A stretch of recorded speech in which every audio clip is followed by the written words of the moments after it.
We're rolling. You're on. Civil War and Reconstruction. Now we're going to go steps leading to too as well. Okay. So very good. Just finished my Period 11 review with Manifest Destiny. This idea that somehow or other we had determined in America that, well, the quote is John L. O'Sullivan. It is America's manifest destiny to overspread and possess the whole of the continent, which Providence, God's will, has given to us for the great experiment of liberty and federated self-government, democracy.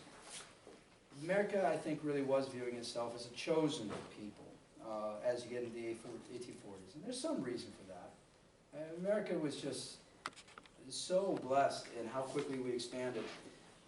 Nations just don't expand like that and last. Yet we did. And the last expansion was the American Southwest after the Mexican-American War, Treaty of Guadalupe Hidalgo.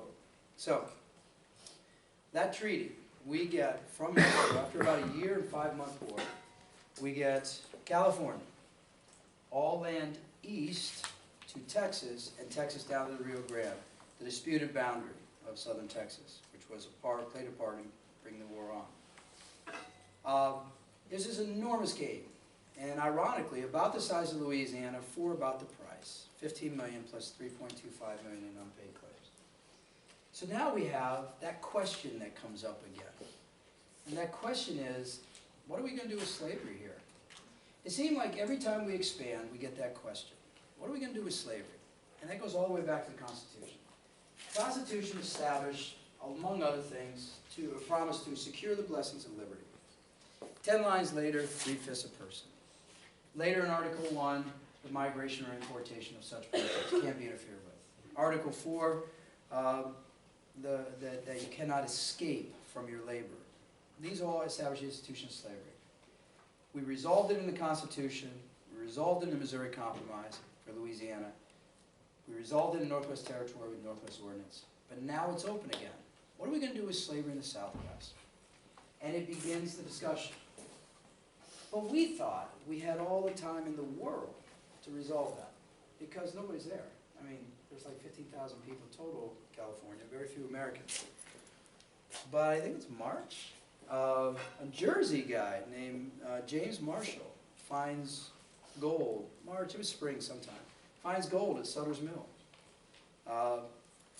And news gets back, about October, to the East Coast, early fall. And there's gold. And all of a sudden, America sees opportunity in land they have just acquired. It affects the election of 1848. You see, that question, what are we going to do with slavery in this territory? Well, the Democratic candidate, Lewis Cass, had a solution. Popular sovereignty. Let the people, on democratic principles, decide. Let the people of the territory decide. You had free soilers. Martin Van Buren was their candidate, former Democrat. Reserve it for, if you enter slavery into a territory, nobody immigrates there. Therefore, reserve it. Free labor, free soil, free something, free something. Don't remember the whole slogan. Not now anyways. But then you had Zachary Taylor, war hero of the Mexican-American War, who, like William Henry Harrison and other Whig candidates, they basically put up there and told him not to say things. And he didn't. He didn't take a stand. And because we thought we had time, he wins. But we didn't have time. By December, Polk is announcing to the Senate, yes, there's gold. It's in the newspapers in New York, and the rush begins. 85,000 in 1 year go across the country. And we go right by the territorial stage. There's chaos in California in 1849, the rush, the 49ers. And the new president, Zachary Taylor, says, just write up a constitution. Go right past the territorial stage of setting up a state, go right to a constitution, write it up. And California does. And California writes up a constitution that will establish California as free territory. You see, this is an economic boom in California. Slave labor coming in. That's unfair competition and other reasons. So they want to enter in as a free state. But we're at 15-15 in our states. 15 free, 15 slave. There's going to be a problem. So it enters into one of the great senatorial debates of all time.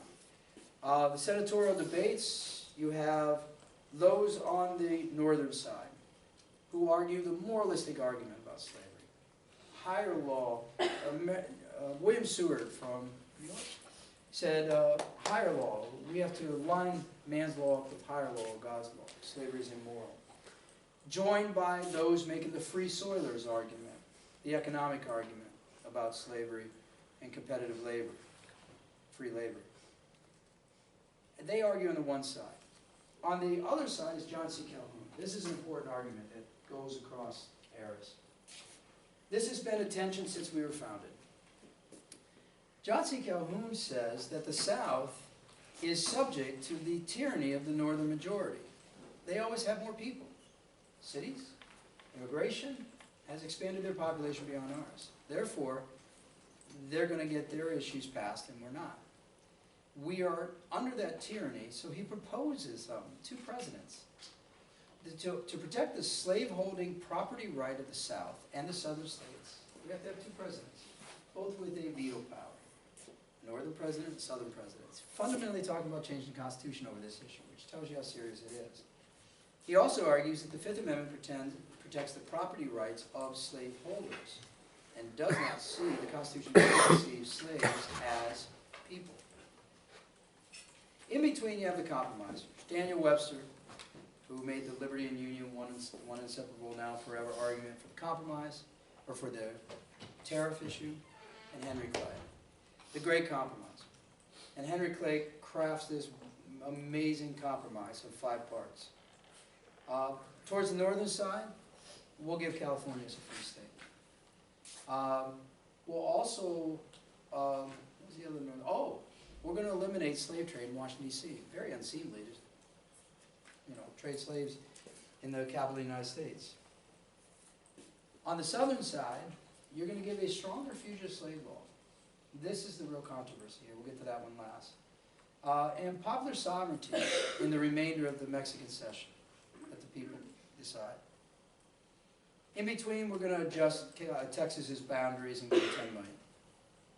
Well, the problem with this is the fugitive slave law, which takes away every due process right of a free black person wrongly accused of being an escaped slave. The details are probably not something that's going to be asked, but it really is about due process. There were free blacks in the country. There were blacks who had earned their way into freedom. There were blacks that had immigrated, blacks that had been emancipated. And the fugitive slave law essentially strengthened Article 4, Section 2 of the Constitution, which established that, to an abominable point.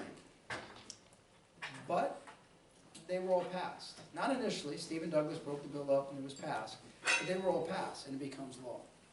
And that begins what I label this whole 1950s.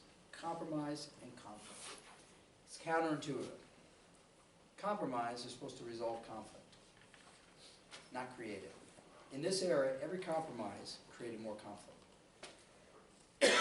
Fugitive slave law creates an inspiration for Harriet Beecher Stowe, who writes what?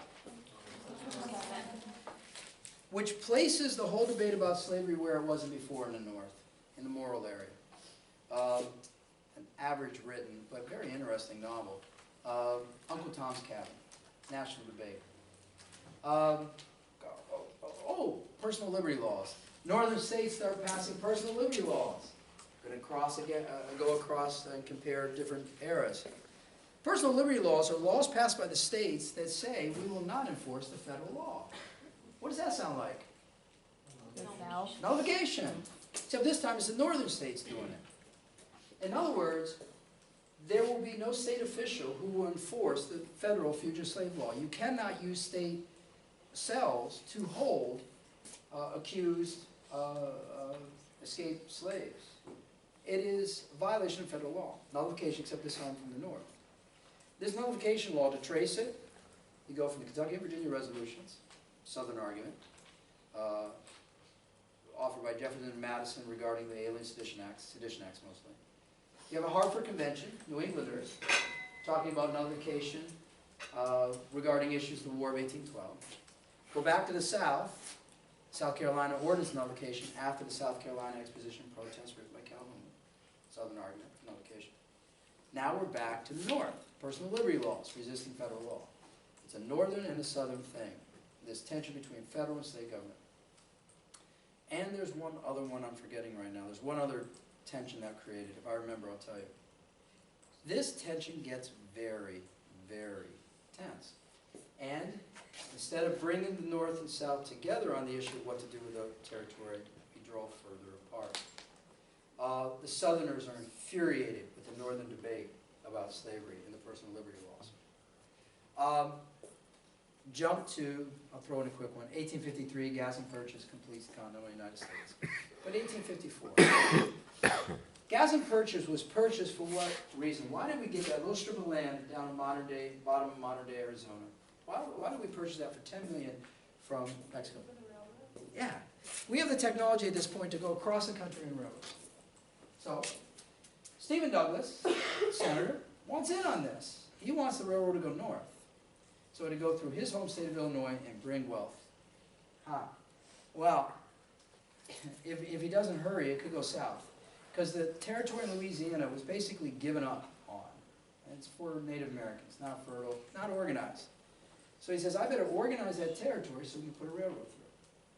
So he takes what was permanently free territory and he opens it up for debate. To get Southern votes, he proposes the Kansas-Nebraska Act. Take this territory west of Missouri and divide it into two territories, Kansas and Nebraska. And let them decide the issue of slavery by popular sovereignty. Of course, you'd have to repeal the Missouri Compromise of 1820. And that's exactly what the Kansas-Nebraska Act is. Repeal the Missouri Compromise, division of Louisiana into two territories, Kansas and Nebraska.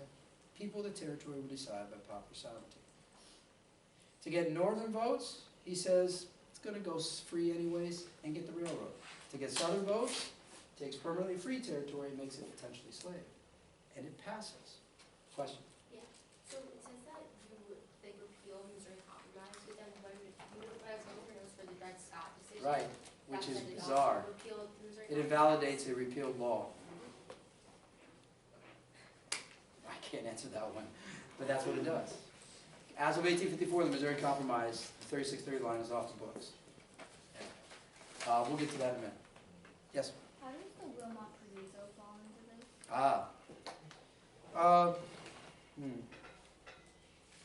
Before the war was even over, this goes back a little bit. 1846, David Wilmot from Pennsylvania said, listen, there's a good chance we'll win this war, we'll get territory. He puts in a provision to an existing legislation that territory gained from Mexico should be free. He's a northern legislator. Obviously it gets some traction in the House, doesn't get through the Senate, it's not a law. But it shows you that the debate about what to do with that territory started even before the Mexican-American War was over. So that's more of the Southwest territory. Kansas-Nebraska Act is supposed to resolve something, right? It's essentially a compromise, creates more conflict. By 1855, they're establishing territorial governments, like you do. More non-Missourians, or no, more non-Kansans voted in the first territorial elections than Kansans. I know the numbers, but just trust me on that one. It's because of border ruffians, people coming across and voting multiple times in this territorial election. An almost entirely pro-slavery government, territorial government is elected, the Compton government. And there's a lot of people there that are anti-slavery. They say, we're not going to abide by this. They leave the government and say, we'll have a second election where only anti-slavery people vote. It's the Topeka government. You have two governments, both illegitimate, in Kansas. What that's going to lead to in a highly tense area, two governments, neither one with legitimate claim, is violence. Bleeding Kansas. And the violence only needs somebody to spark it and really take it to a new level. And that is this God-driven abolitionist who is, again, doing the work of God. And that means cutting people up in woods and things like that, you know, because that's what God wanted. Massacre of Potawatomi Creek. That takes it to another level. He becomes absolute most wanted, #1 list. And the problem here is that Franklin Pierce first and James Buchanan later really didn't take any strong action. This conflict just keeps going on. And they accept the Lecompton Constitution And Stephen Douglas plays a big role in rejecting it. So the real theme, compromise again led to more conflict and no resolution about what to do with slavery now in Louisiana. By the time you get to 1856, the Supreme Court goes, enough with compromise. It's only leading to more conflict. Let me resolve it. Who's the Chief Justice? Taney. Looks like Taney, pronounced Taney. Maryland guy, slaveholder, Chief Justice. He's been looking for a case, and he thinks he finds it in Dred Scott. Dred Scott was a slave who lived in Missouri, moved to the Illinois side, which is free, moved from there up to the western side of the Mississippi River, which was in Louisiana Territory, above the 3630 line, which was free. So for 4 years, Dred Scott, a slave, lived with an army surgeon, Robert Emerson, in free territory. The question is, doesn't that make him free? There's no slavery here. How could he be a slave for 4 years in an area where there's no slavery? Long story how it got to the Supreme Court, but by 1857, the Supreme Court decides the issue. Break the decision down to a few parts.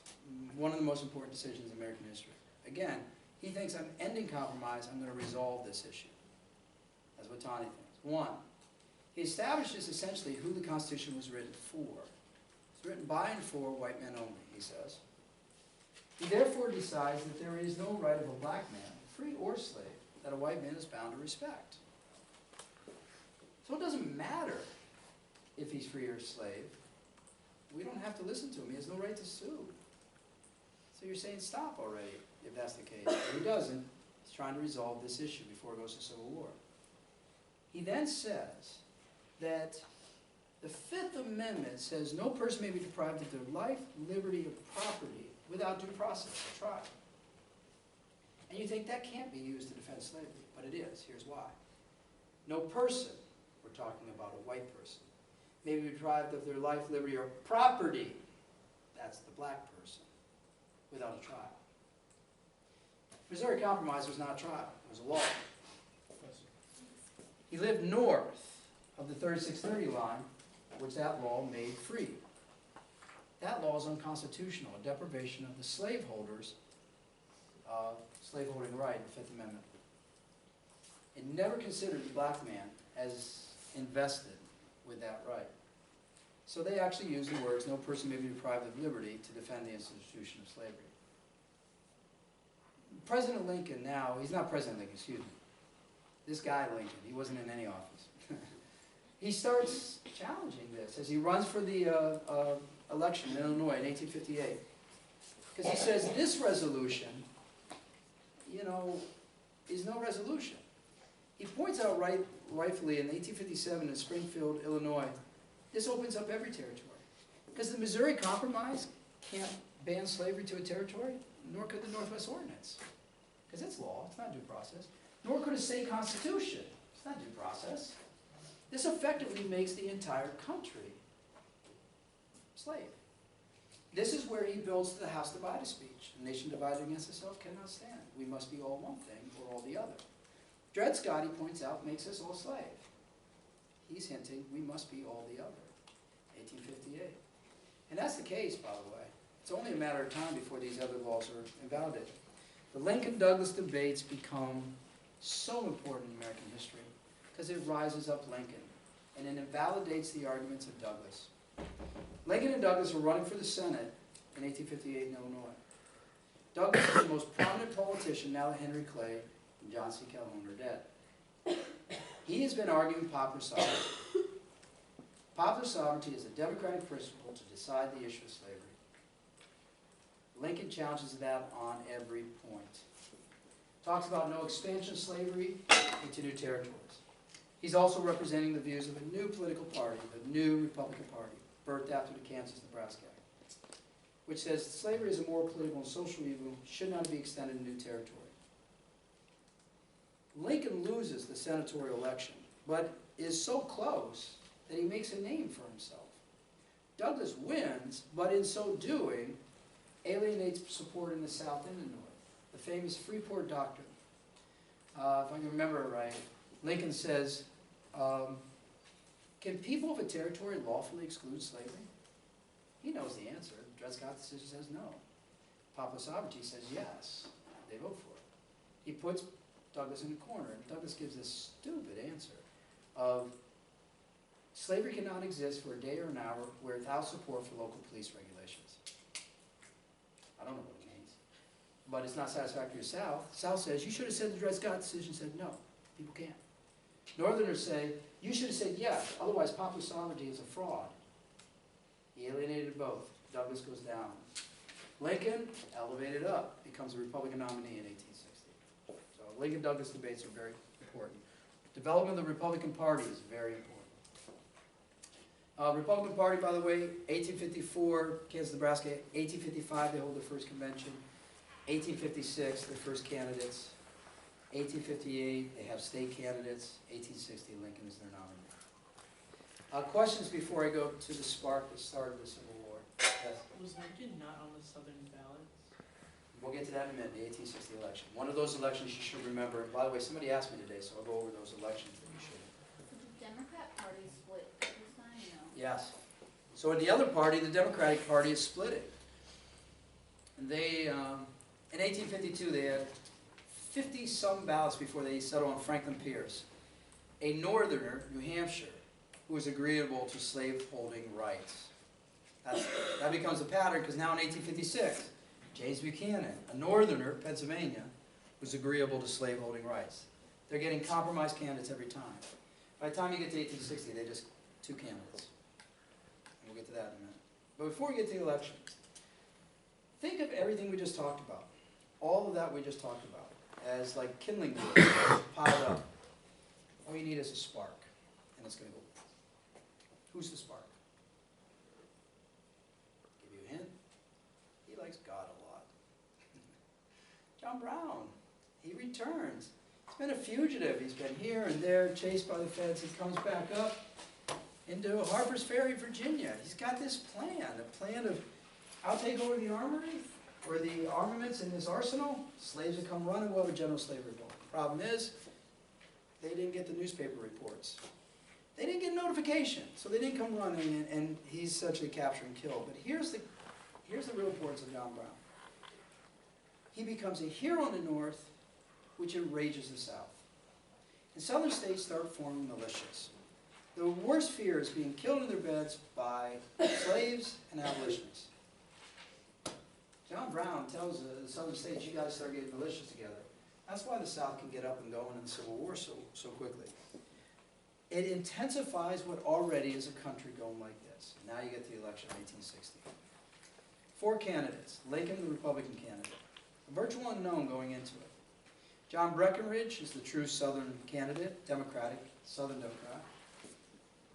Stephen Douglas becomes the, quote, Northern Democratic candidate, splitting the Democratic vote. And then you have a guy named John Bell, who's the Constitutional Union Party. Basically, critting a compromise, extend the 36-30 line, something. This is one of those elections you remember for a few reasons. One, Lincoln, still today, won with the lowest percentage of popular vote of any president in American history. He gets slightly less than 40% of the popular vote. Yet he wins overwhelmingly in the Electoral College because of the population advantage in the North. You see, in every northern state, he split votes with Douglas. But he won them, so he gets all the electoral votes, except for what northern state? Oh, that's right, New Jersey. New Jersey split, and some of us voted for Douglas. Yay. In Missouri, too, I think. One of those. Breckinridge and Douglas finished his second in popular votes, last in the electoral vote. It's a weird election. Also, he's the only president who wasn't on the ballot in a plurality or a high number of states, not a majority, but all 11 states in the South didn't have him on the ballot. He wins easily. This now becomes a problem. Elections are in November, inaugurations are in March. What am I going to do? How am I going to save this? The South starts talking about breaking off, and it's South Carolina that does so first. South Carolina Ordinance of Secession in December, and we are on our way to a civil war. The Ordinance of Secession is worthy of stopping for a moment, this argument. This idea of social compact was first put forward in Kentucky and Virginia resolutions. But the Constitution isn't a creation of the people. It's a creation of the sovereign states who act on behalf of the people. See, the Articles of Confederation had sovereign states. They're saying the sovereign states sent representatives to act on behalf of the people of the state at the Philadelphia Convention. Therefore, the Constitution is the creation of a compact of states. If it's that, then states can interpret the constitutionality of law, nullification, or even leave a union they helped to create. That's the argument in South Carolina Ordinance of Secession. One of the craziest things is if you give that to students, they like the argument. There's a logic and progression to their argument. But Lincoln makes a different argument in his inaugural address. By the way, South Carolina secedes by the following February. I think 7 states had joined them, right along the southern tier of the state. Lincoln comes in, he makes an argument of perpetual union. Yes? Wait, was Lincoln's platform not to like abolish slavery though, Right. but it was to just stop the extension of slavery? Lincoln, in his argument, he goes back to the Republican platform. We're not saying abolition, we're saying no extension. He says, I'm also going to enforce the law of the land, which is the fugitive slave clause, or fugitive slave law. He says, I don't like it, but I'll enforce it. But he says, you have no right to leave the Union. Union is perpetual.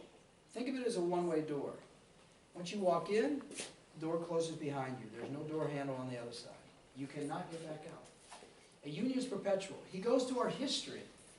The Constitution became law when 9 of 13 states ratified. And that left 4 out. The Union was already up and running before 4 states were in, one of them being Virginia. The Union is perpetual, ongoing, never ending. You don't have a reverse out of it. He appeals to common history, mystic chords of memory, and in the longest inaugural address in American history, tries to avert civil war in March. But Fort Sumter begins the war on April 12th, and now we have America's epic war, the Civil War. Still today the one that we lost more men in than any others. So we'll pause there for a minute. Any question on anything leading up to the Civil War? There's so many themes there. Constitutional clauses, the contradictions, etc. So would you say that like the battles of the Civil War, were they an argument about morality or about constitutionality? Lincoln says it was not a war, it was an insurrection. That the battles were fighting out whether a state has the right to leave. It wasn't actually a civil war. That's his constitutional interpretation of what a union is. He says the South never left. They fought while within. Others, the South included, said we did leave. The Confederate States of America was a nation. So it was about constitutionality. They also argued about who started it. They still today teach it in some southern schools, War of Northern Aggression. That's true. That's weird, but true. So it was about constitutionality and the legal argument about what this conflict is. Did you say that the Harper's Ferry and the presidency of Lincoln would be the causes of the... I see them as immediate sparks, immediate causes. Long-term causes of the failure of conflict to resolve constitutional disparity. Did the third-party candidate in the election of 1860 meaningfully affect the election results? No, because if you add up all 3 of their election results, I think it's, Lincoln has over 170, all 3 of them together would have over 130. So it's just a matter of, did he take some from Douglas? Sure. Douglas would have finished 3rd rather than 4th. Which one was, In the Electoral College, anyways. which one was the president that annexed California? I know it's Polk's plan. Oh, okay. but I wasn't sure who actually did it. We just talked about this today. Polk gets credit, for California, I'm sorry, no. California comes in, it wasn't the annexation of California. It was the annexation of Texas. California comes in as a result of the Treaty of Guadalupe. So the treaty is Polk's doing from the Mexican-American War. Annexation of Texas is in part Polk's doing because of the election result, which told Tyler he could do it by joint resolution, and then Polk solidifies that in December of his first year. So Polk and Tyler are responsible for the annexation of Texas. Treaty of Guadalupe Hidalgo is the Mexican-American War, which is Polk's war. Either or. Oh, yeah, I was just gonna say the part that I think you forgot was the Underground Railroad. Ah, yes. Yes. What was occasionally practiced before the Fugitive Slave Law became common practice. Again, this is sort of that southern state argument about nullification, except it's not nullification, it's direct defiance of federal law. Fugitive Slave Law said that you had an obligation as a white person to report escaped fugitives. All right? The Underground Railroad is people of various colors helping slaves escape in defiance of federal law. And it's a system all through the North, and the federal government really did not have strong enforcement against that. Harriet Tubman and all the rest. But that's the real conflict there. Thank you. Any other questions? All right. So war's begun. Mr. Nash made emphatic that the battles are not important, but some battles here tell us larger stories, so there'll be a few that we refer to. At the beginning of the war, everybody thought it'd be a quick war, 90-day war. Overwhelming advantages to the North. Manufacturing capacity, population. They have an established government up and running. They have a stronger economy and material possessions. And they have a navy, and the South just doesn't. But the South is fighting for a cause. And they have a military culture that is dominant. I can't remember the percentage of West Point grads that are Southern, but it's over 60. The best generals, the best soldiers seem to be from the South. And they had already started the militia, which are now transferring into an army. And they're going to be fighting on their soil, so it's sort of a home field advantage thing. That the message that it's not going to be a 90-day war, and that this is going to be a long war, was the first Battle of Bull Run, which literally people came out to watch with picnic baskets, and soon the North was running away. That tells you it's going to be a long war, and it was going to take quite a doing to take the South and bring it back into the Union. Early on, Lincoln is trying to fight this war and abide by the Constitution at the same time. Another theme throughout the war is that Lincoln basically expands executive power like no president probably since, definitely before, to keep border states in and to keep the Confederacy to 11 states. Martial law in Maryland, arrest people without writ of habeas corpus, meaning he can keep them indefinitely. When the Supreme Court challenges him on that, he threatens to arrest the justices. Let's see, what else did he do? Confiscated land, state land in different border states. Imposed a blockade without congressional authority. Began raising an army while Congress was out of session, none of which he can do. Lincoln immediately goes towards expanding executive authority to save the Union. But early on, it's not about slavery. This one quote he has in response to a letter to Horace Greeley really summarizes Lincoln's evolution in this war. Horace Greeley is a newspaper editor from New York who will eventually run for president. And he's very adamant, you need to make this war about what it's really about, slavery. Lincoln resists. Remember his inaugural, I'll enforce the fugitive slave law? And he has this famous response. He says, Mr. Greeley, if I could preserve the Union by freeing none of the slaves, I would do that. If I could preserve the Union by freeing all of the slaves, I would do that. If I could preserve the Union by freeing some and leaving others alone, I would do that. Clearly, Lincoln's goal is to preserve the Union. And at the inaugural address, and early in the war, he's going to enforce the fugitive slave law. He's made the commitment, I'm going to preserve this Union and free none of the slaves. He has no interest in freeing the slaves. That's his starting point. Okay? By 1862, he sees, I've got to make a change. I've got to make a change. And now the Emancipation Proclamation makes that change. Understand this, the Emancipation Proclamation is not a moral document. It's not about the morality or immorality of slavery. It's a strategic military document.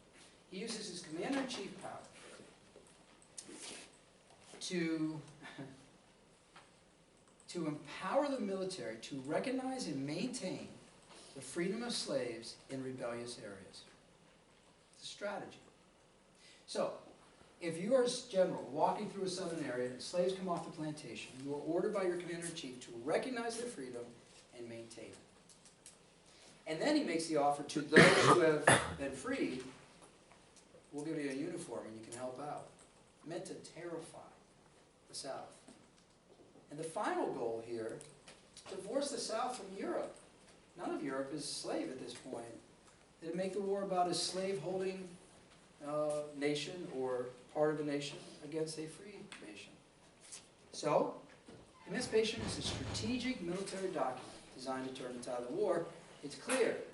By 1862, and it goes into effect beginning in 1863, the war for him is about preserving the Union by freeing some, those in areas of rebellion with enough courage to leave the plantation, and leaving others alone, those in border states. By 1863, he's made a decision again.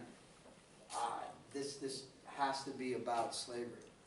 But he needs victory. By the way, he needed Antietam to give him momentum for the Emancipation Proclamation. But now he needs victory and momentum, and it's the Gettysburg victory in the East.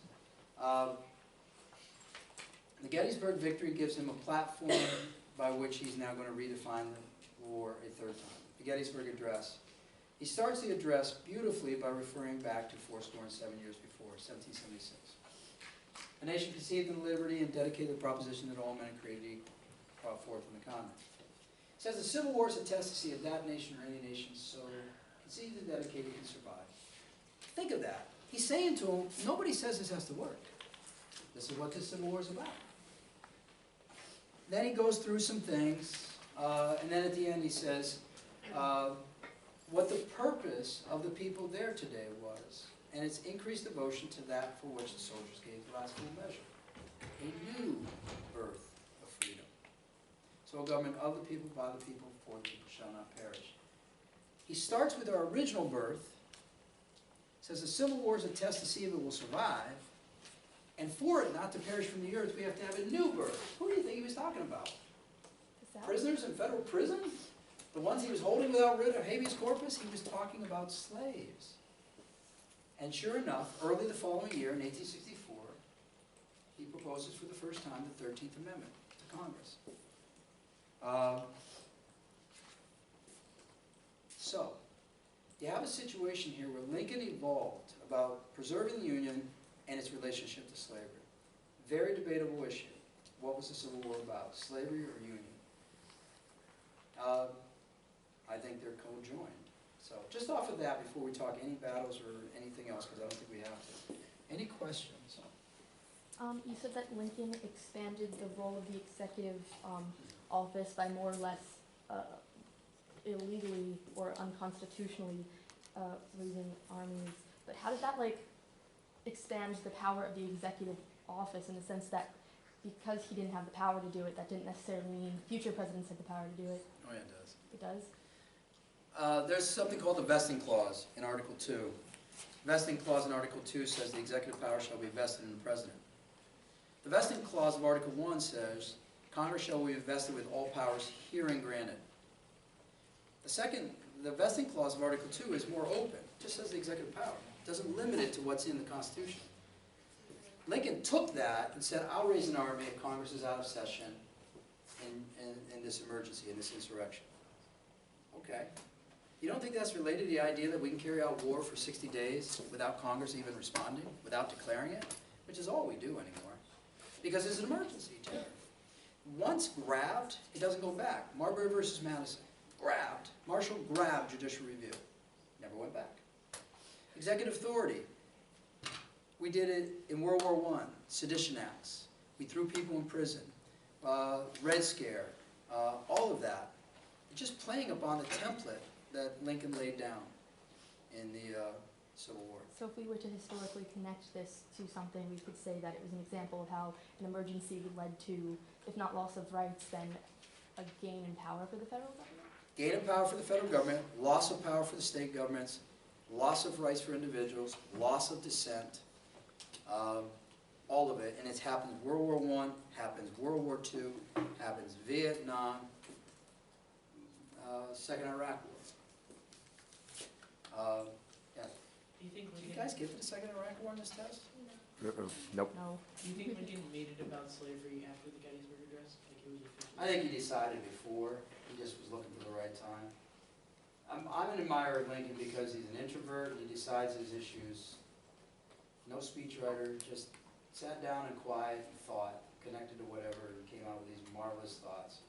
And said more in 2.5 minutes, and the guy, Edward Everett, spoke before him in 2 hours. It's just astonishing to me. I think he made a personal decision. This can only be solved if we get right to that. In his second inaugural address, this famous saying about the Civil War, every drop of blood that be shed by the sword is measured by a drop of blood that was drawn by the lash. Boy, and that he's saying, we have 300 years of injustice. If this war is the payment for it, it is the payment for it. He goes to the deep places. He don't like anybody else. Yes? Do you think we need to know about the total war by Sherman? All right, some strategic things. Strategic things of the war. First of all, you take the advantages of the South, I would liken them to us in the Revolution. That's a hard argument to make, because in the Revolution, America always portrays the good guys, but in northern schools, South is portrayed as the bad guys. But listen to it. They're fighting on their home field. They're at a disadvantage in all resources and numbers. They have approximately 1/4 the population of the North. How are you going to win? Well, you can keep trying to conquer, but you're not going to conquer the North. You have to exhaust them.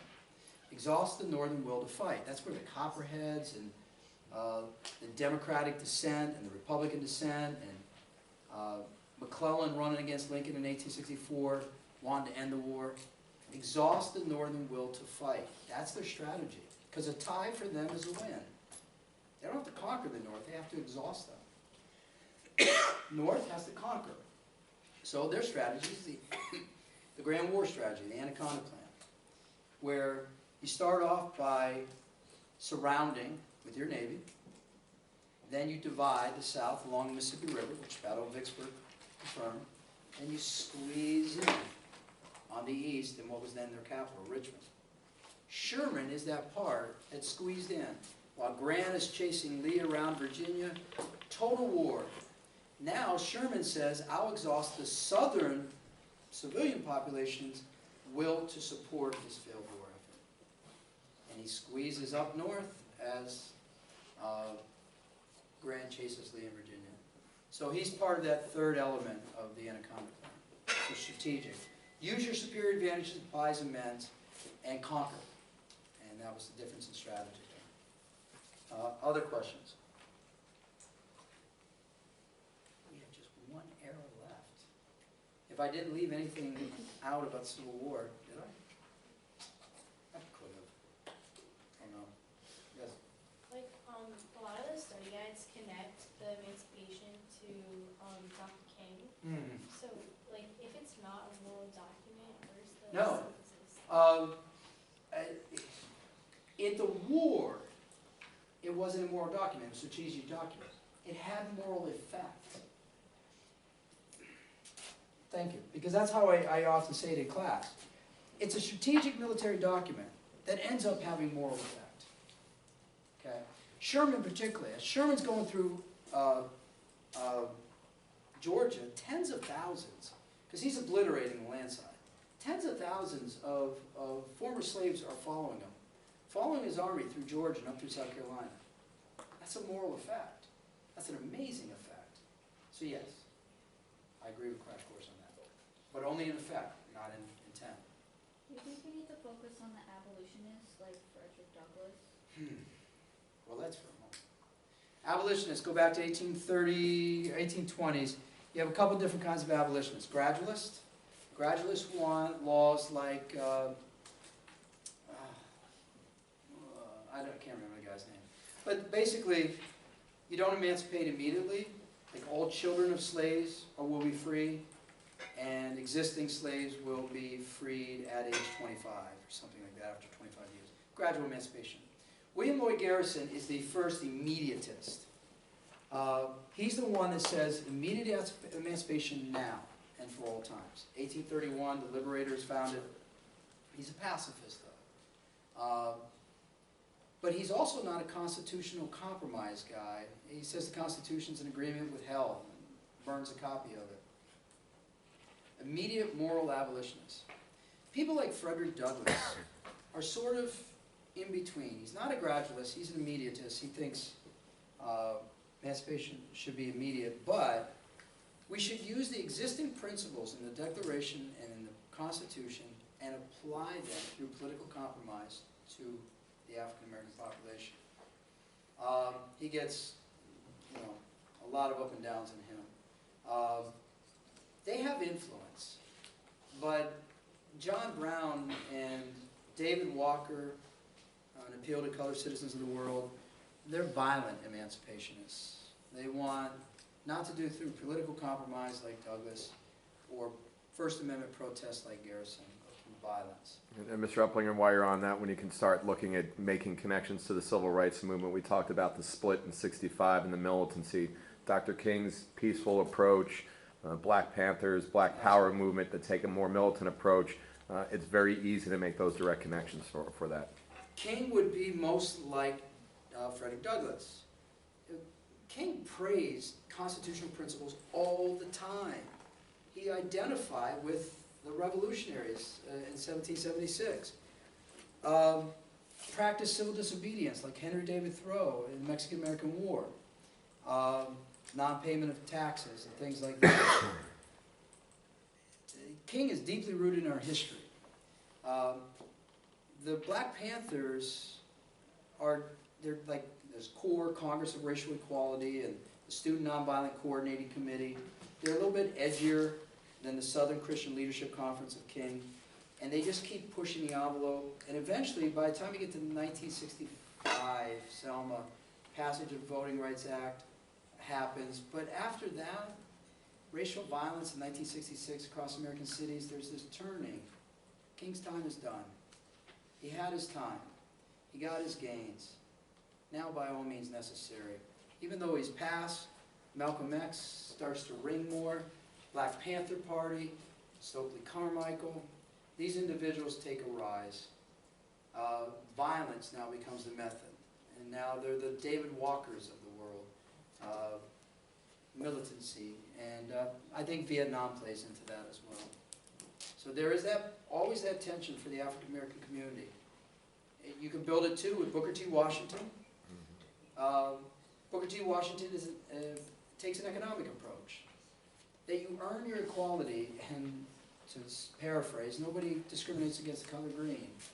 If we get ourselves self-sufficient economically, we will be invited into this system. W.B. Du Bois does not think so. Founder, or not founder, there were Jewish founders there of NAACP, but early president of it, he's much more along the lines of William Lloyd Garrison. Don't worry about constitutional principles, just demand, demand, demand. So there's always this tension. Yes? Was like the eventual freedom of future generations, the Talmadge Act amendment? Was that not registering? It should. Because that was during the Missouri Compromise. Oh, that's the one I was looking at before. Yeah, that's a gradualist. Okay. The Talmadge Amendment to the Missouri Compromise was a gradualist approach. Children to existing slaves would be free upon birth. Children who are already born would be free at 25. That's a gradual approach. New Jersey had a gradual emancipation law passed in 1804, and we still had slaves in southern Jersey during the Civil War. That's how long gradualists take. Was Sojourner Truth like a gradualist or? Oh man, Sojourner Truth. I just want to meet the woman. She was more like a William Lloyd Garrison. Go around, make great speeches, demand, demand, demand. Wasn't terribly versed in the Constitution, but a very inspiring woman. Sort of a mix between Frederick Douglass and William Lloyd Garrison. Let me take the 13th, 14th, and 15th Amendment because it's important, even to the civil rights stuff we're talking. 13th Amendment is proposed in January of 1865 before the war is over, ratified by the states in December of 1865. Frees 4 million people. What are they though? Doesn't say. They're free. I always tell students, if you think liberty is an absolute good, I'll take you by helicopter and drop you in the middle of the Amazon rainforest. But that's just what you got on. And I think you won't like liberty much. I mean, slaves were no education, no skills, no knowledge of American system and how it works, land ownership, etc. And we, with the Emancipation Proclamation, say, here, you're free. Now what? 14th, by the way, 13th Amendment says, there's a loophole in it, neither slavery nor involuntary servitude, except as punishment of a crime, shall exist within the United States. Keep that in mind. And then it says, this amendment shall be enforced by all appropriate legislation. Congress may enforce this legislation by all appropriate legislation. That's key too, remember that. 14th Amendment goes another step further. It's going to give them citizenship. Citizenship is defined for the first time. All persons born are naturalized. Since slave trade was ended in 1808, they had to be born here. So now they're citizens. And then they said no state may deny citizenship rights, privileges, immunities, equal protection, due process. That line again may be enforced by all appropriate legislation. Then the 15th Amendment, right to vote cannot be denied based on race, color, previous condition of servitude. May be enforced by all appropriate legislation. Congress now, in these three amendments, has the power to enforce upon states amendments to the Constitution. Up until this time, the Constitution was thought only to limit the federal government from action. 13th, 14th, 15th Amendment empower the federal government to action against states. It shifts the balance between federal and state government. They're supposed to anyways. So, you have these earth-shattering amendments. Thurgood Marshall called it America's second Constitution because it fundamentally reshaped the Constitution, both in what it said, how it expanded our citizenry, and how it was going to be enforced. For a while, it worked. Early black codes, after the after the 13th Amendment, early black codes kind of threw in this idea that it was going to work. If states could take away citizenship rights and return blacks to subservient or even servitude, what are we going to do? Well, they passed the Civil Rights Act. Johnson vetoed it. They overruled the veto. And now they knew the radical Republicans in Congress could override anything the president does. So why write a civil rights bill? Let's do the Civil Rights Amendment, 14th Amendment. They passed a strict Reconstruction Act, military Reconstruction, where the military will enforce these amendments in the South. And then they almost impeached Johnson. And I'm going to give you some numbers that will blow you away. In an approximately 10-year period of time, with military enforcement of those amendments, protection of right of vote, citizenship of a newly free population, over 1,500 African Americans served in some form of political power, whether it be local, state, or federal, all the way up to the House of Representatives and the Senate. We had 2 senators during Reconstruction. Barack Obama was our third since. You go, what happened? How could we have that one? They outvoted whites, higher percentage, greater number of black voters in the South. There was a black majority in South Carolina legislature. What happened? Well, as long as the military was there, then even if the South developed social institutions like Ku Klux Klan, there was protection. The election of 1877 ended military Reconstruction. And now, it was up to the federal government to enforce these through appropriate legislation. I got to pause, Mr. Uplinger. The election of 1876, compromise of 1877. Don't make that misstep tomorrow. Why? What did I say? You said election of 1877. He put the two of them together. So don't, that can happen tomorrow, but just try not to do it. Don't do that. 1876 was the Yeah. The election. The election is The 1876, the compromise compromise was is required 1877. because there was a disputed election and it was really kind of corrupt and Rutherford B. Hayes was elected. I remember. Now, let's follow this across lines. So Congress could have passed appropriate legislation to make sure that after 1877, when the military left, they didn't divest blacks of voting rights, of citizenship rights, that new black codes wouldn't be put in or all the rest. But they didn't. We lacked the political will. Industrialization, we're booming as a country. That becomes an issue. Labor becomes a big issue. We're expanding, possibly getting into the area of imperialism. America has other things on its agenda. And was just fatigue of enforcing rights of formerly enslaved people in the South. So after the military leaves, Southern whites start pledging allegiance, getting onto the voting rolls, shifting the balance of state legislatures, and passing new laws. All state constitutions are redrafted with new conventions. And now you start getting these things called literacy tests, residency requirements, poll taxes, which disenfranchise poor and landless blacks, as well as whites. Exemptions like the grandfather clause, which you don't have to have these things, or literacy, show literacy, if you can prove that your father or grandfather was registered to vote before 1868. Well, they weren't. With them disenfranchised, whites now hold an overwhelming majority in the states. Now they start passing segregation laws. Segregation laws would separate black from white in all these areas of life. But how do you know who's black and white? Because there's mixed marriages. So they passed 1/8 laws. If you have if you're 1/8 black, you're fully 8/8 black in the law. That's the basis for Plessy versus Ferguson. Plessy was a 1/8 black. He was 7/8 white. One black grandmother, I believe.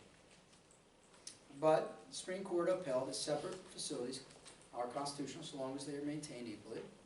Somehow or other, they once again decided that a fraction can define a black person.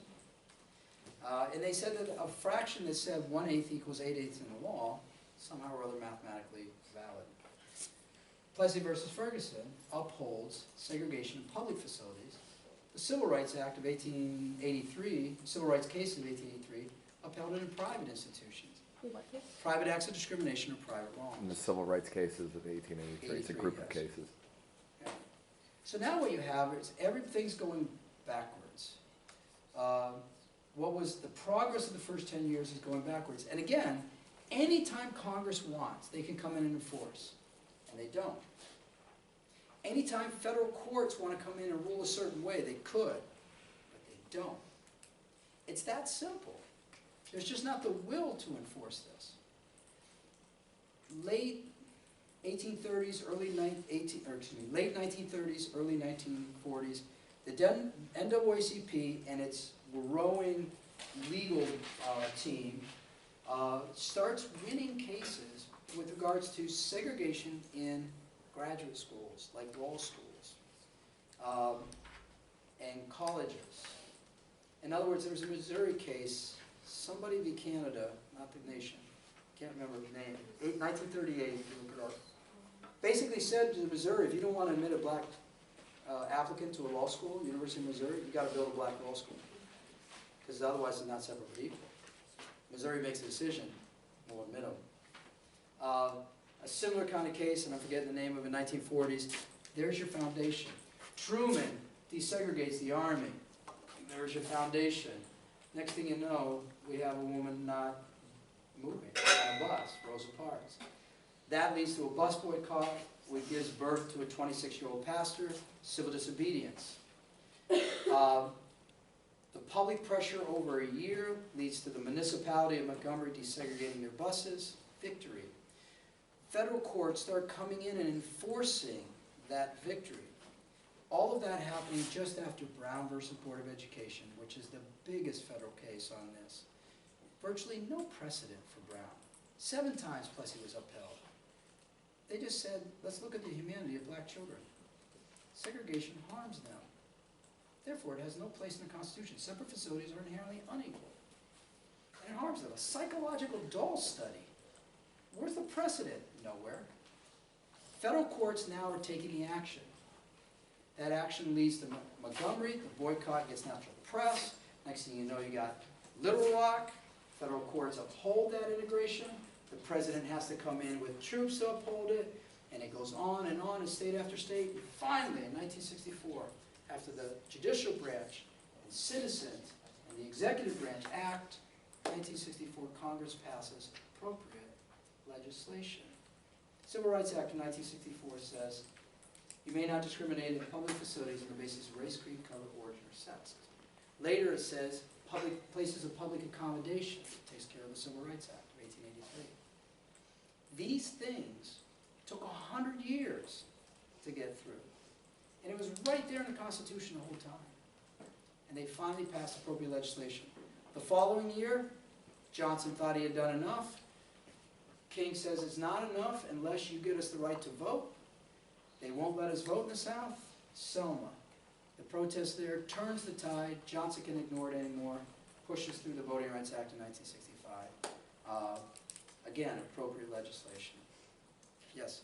So the 13th Amendment was outlawing slavery, the 15th was preserving voting rights, and the 14th was allowing the military to go in there and enforce it? No. The 14th Amendment is the establishment of citizenship.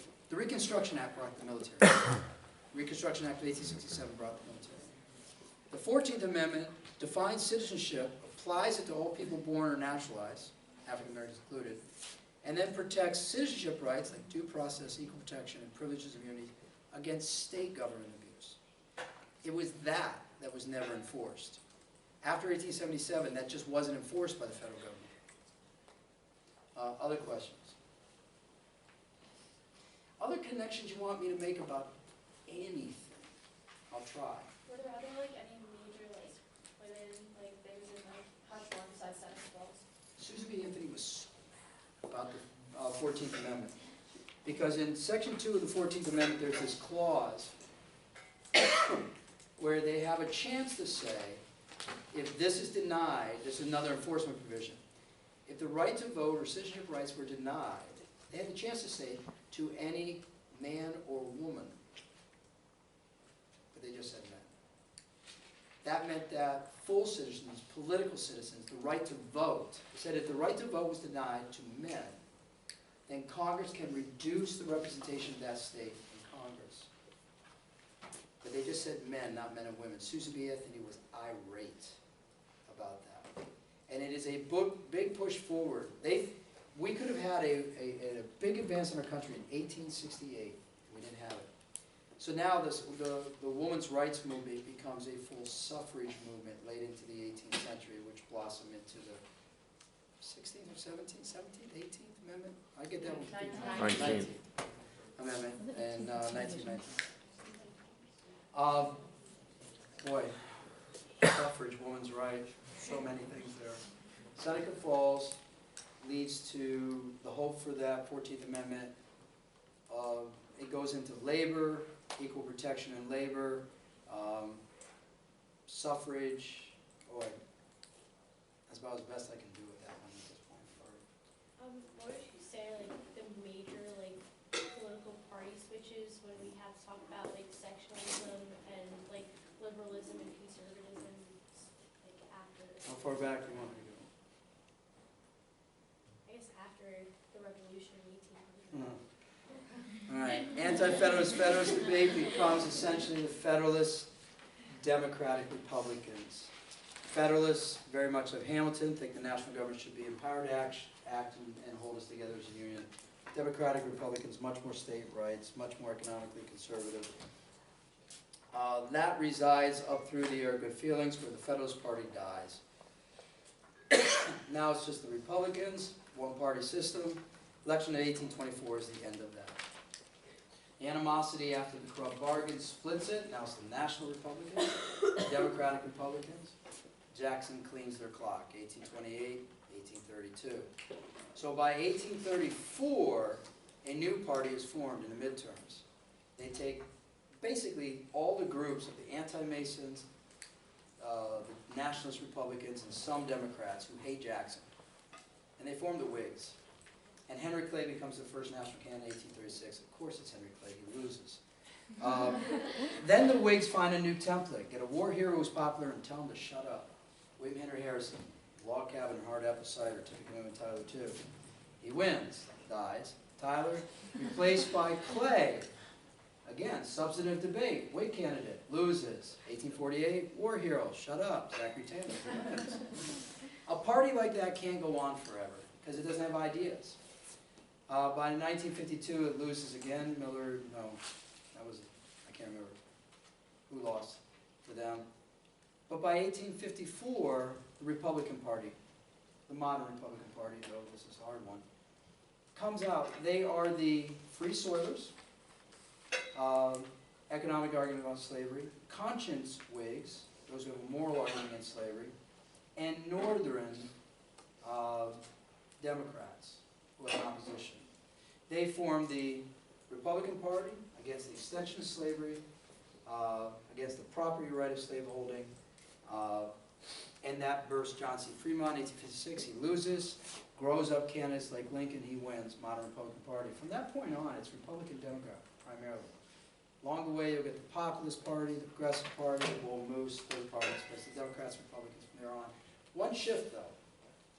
Republican Party was the champion of the black man for a while. The Party of Lincoln, boy, when you hear him say it, they're right in a way. When Republicans today say the Party of Lincoln, yes. But they don't put out that the radical Republicans put forward the Freedmen's Bureau. Before you had the 14th Amendment, the Freedmen's Bureau said we must advocate for these freed men. And it was really America's first affirmative action. Give them 40 acres and a mule, take tax money, build them schools and hospitals, job training. We use white taxpayer money to act affirmatively for these freed people. That's the Republican Party. That all shifts in the 1960s. Did you know Martin Luther King actually favored Nelson Rockefeller for a time over John F. Kennedy? Actually favored Nixon. Rockefeller was his guy. Nixon, he was Vice President Nixon. Because Republicans did more for black people. It's the 60s that turned them, where the Southern strategy of Nixon. We don't need the black vote in the South, we need the white vote in the North. Pause for a moment. Yes. If you do election history, you better know that in 1932, that's when the African Americans started supporting the Democratic Party with whom? FDR. I FDR. was thinking that. But it wasn't wholesale. It wasn't wholesale. No, and we did go over it in class, and we must remember what we talked about with Mr. Uplinger. Martin Luther King Sr. and the Southern preachers were in Nixon's corner until Bobby Kennedy got on the phone and got Dr. King freed. That's and right. John Kennedy talked to Mrs. King on the phone. Yes. Very good. Remember, he's the US2 guy. I'm trampling on his territory. Wait, So then was it also with LBJ, the Civil Rights Act, that the rest of the South went Republican? You don't want to say the rest of the South. Part of the South will go. In 1968, that's why you want to remember the candidacy of Wallace as the American independent at that point in time. They lost some of the South, not of it. Because remember, Johnson in 64 has one of the largest wins in American history. 61% of the popular vote, and I think he only lost 8 electoral votes. Really? Oh, Goldwater. Goldwater 64. Some US1 elections, if I had to say. He'll US1 do elections. this, and then for those of you who have Mr. De Palma and Mr. Ennis, I will tell you what elections to focus on from US2. Mr. Uplinger will take US1. 1800, well, Washington, unanimous. It's 89 and 92. 1800, the first, the tie between Jefferson and Burr. Up until 1800, electors voted for 2 candidates for president. First place was president, second place vice president. The plan of the Republicans was to have 1 less vote for Burr than Jefferson, president, vice president. Somebody messed up, 73. 35 ballots in the House is enough to finally get Jefferson the presidency, but convince everybody that the Constitutional Electoral College might not be working. 12th Amendment comes out, they separate the elections, president, vice president. Electors vote for 1 candidate for president, 1 candidate for vice president. Eventually, by the time you get to the 1820s and 30s, they're running as tickets, so that almost becomes a formality. But it leads to the 12th Amendment in 1804. 1820 is a nearly unanimous election for James Monroe. 1 person votes. God, who was the other guy? Can't remember. Might have been Quincy Adams. Just so Washington would be the only president elected unanimously. 1824 is the end of that, the 1-party rule. The 5 becomes 4 when Calhoun leaves. 4 becomes 3 when Clay is eliminated. The 12th Amendment now says top 3 presidents go to the House. Crawford has a stroke. Corrupt bargain, which brings Quincy Adams in. 1832, the strategy of Clay to recharter the bank bill 3 years earlier. The bank is trying to kill me, I'll kill the bank. Jackson's veto message, and an overwhelming win, and essentially the end of the Nationalist Republicans. The dark horse candidate in 1844, James K. Polk, comes out of nowhere and beats Henry Clay for the 4th time for president. Decisive decisive issues on Manifest Destiny. 3-4. And Polk comes in and plays good on those, gets us Oregon and brings us into a war with Mexico. I would go all the way to 1860 for what we said, not on the ballot in 11 southern states, but he wins easily. Lincoln of the new Republican Party is elected, less than 40% of the popular vote, but an overwhelming victory in the Electoral College. And definitely the election of 1877, I did it again. Rutherford B. Hayes, Samuel Tilden, this is a beauty. Samuel Tilden is one electoral vote away from winning. Rutherford B. Hayes is 20. 19 of the disputed electoral votes are in Florida, guess. Louisiana and South Carolina, all southern states. There's accusations on different sides. They create this committee, 5 people from the Supreme Court, 5 people from the House, 5 people from the Senate. Because there's no constitutional guidance on what to do with this. I mean, nobody had a majority. It wasn't a tie. And the committee had 8 Republicans and 7 Democrats. And on every disputed vote after the investigation, the vote was 8-7 in favor of Hayes. He gets all 20 disputed electoral votes. There's a scandal if you want one. That's why you have a compromise where the South says, give us a cabinet member, Southern Democrat, give us some money for internal improvements, the war was fought on our land, and get the military the heck out of the South. And they did. And now we start Jim Crow. After that, I guess I'll leave it to you. After that, and if I'm going to limit even more, because Mr. Uplinger goes into the detail, from US 1, the College Board traditionally emphasizes 1800, 1832, 1860 as the key elections from your pre-Civil War era. That's because they don't really place so much emphasis on presidential elections, Okay. because they want to see where it represents major shifts in American political history. For the US 2 post-Civil War, the 1896 McKinley-Bryan election, Bryan the US 2 version of Clay. The very important 1912, or when you're talking about transformations in party, that would be the Woodrow Wilson minority president victory over Theodore Roosevelt, Taft, and our favorite socialist Eugene Debs. That's the moment in history. The Republican Party becomes more conservative. It moves away from the liberal Reform Party of Lincoln to the modern party of this era that we still know today. 1932, the victory by FDR, because it is going to usher in a long period of American liberalism. Starts, as we talked about, 64, just Goldwater, even though he got crushed. 68, for whatever reason, the College Board loves the Nixon, minority president again in 68. But they love the focus on the independent candidate, Wallace, showing the revolt from some of the southern states because of civil rights. The last big election, 1980, what they say is the real highlight, the apex of the conservative revolution when Reagan comes to power in 1980. So just so you're not looking at every one of those elections, go through those: 1800, 1832, 1860, 1896, 1912, 32, 68, 1980. And don't look at other presidential elections. The compromise of 1877 is the most important thing that comes out of 76 Okay, from so the not College elected so Board. much. Can you repeat what you said about Wallace? About Wallace's candidacy, he ran for the American Independent Party in 1968, and in essence, it was a backlash vote for whites who were upset with the black militancy, the protests that were going on, and what they were starting to review as attacks on white America by minorities. And I think he won 4 or 5 southern states in 1968. So what did that do? How did that affect? What does that do? All it is doing is showing that America, it starts with Goldwater, and it's showing that there's a shift in America, that it's starting to move back to the right and becoming more conservative.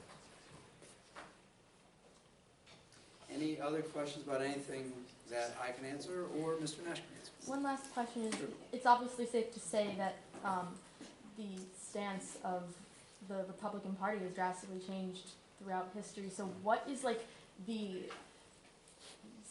viewpoint or the philosophy that connects today's Republican Party to the Republican Party of the past if they're so different in terms of policy? Like, is there anything besides I don't know if you should even try. Well, if you're going to talk about what connects it to the past, it would still be that the Republican Party traditionally wants less power in the hands of the federal government, more power localized. That's still the big thing. Less regulation of business, not complete deregulation, but still helping business to make profit.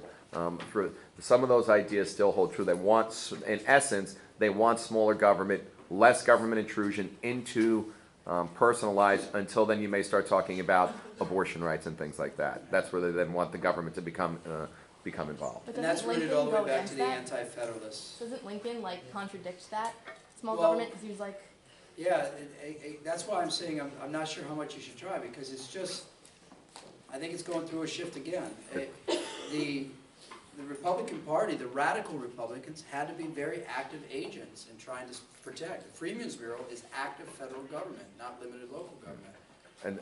And why Sarah's on this point for any of you, it's very difficult sometimes to paint anyone as strictly conservative Right. and strictly, we've talked about even Jefferson, who you would Right. say, and he is a conservative, a strict interpretation, and then when it comes to the Louisiana Purchase, boom, he blows up with federal power.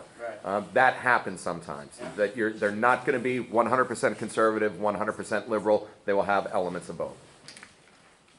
Just to clarify, was the 12th Amendment the one that broke up the ballots for vice president and president? Right, yeah. And if there's ever a time for vice president goes to Senate, or no majority goes to the House.